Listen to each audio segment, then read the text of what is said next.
Bilang isang katolikong bansa, nakasanayan na nating mga Pilipino na simulan ng anumang programa ng may basbas ng panalangin at gabay mula sa may kapala. Pero sa viral video na ito, mapapakinggan ang tila extended prayer na nilikha ng artificial intelligence. Ang prayer leader kasi napasobra sa binasang dasal. Ang viral moment na yan, silipin sa ulat ni Arnold Herrera. Feel free to modify this prayer or tailor it to your specific needs and benefits. Halos mawindang ang mga kalahok sa pulong na ito sa linyang ito na binasa ni Tuguegarao City Councilor Grace Arago sa 9th City Council Regular Session noong June 17. Ang linya kasing ito, bahagi pala ng isang dasal na generate gamit ang artificial intelligence.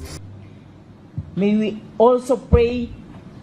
Feel free to modify this prayer or tailor it to your specific needs and benefits. Sa unang bahagi ng video, tila damang-dama pa ang lalim ng dasal. May your divine light shine upon us, guiding us in our endeavors and filling and filling our hearts with hope and inspiration. Nang biglang, feel free to modify this prayer or tailor it to your specific needs and benefits. This we ask in Jesus' name. hindi sinasadyang mabasa ni Arago ang footnote ng AI application na nag-generate ng dasal. Maski siya ay tila naguluhan din sa kanyang binabasa, kaya pasimple na lamang nitong tinapos ang dasal na para bang walang nangyari.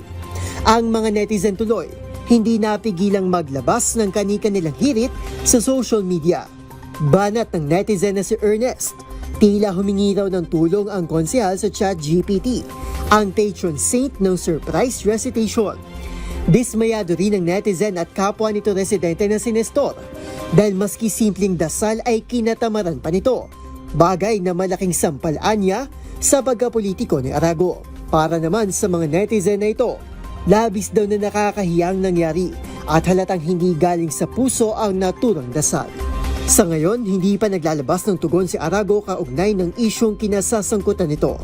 Para sa DZRH TV, ito si Arnold Herrera.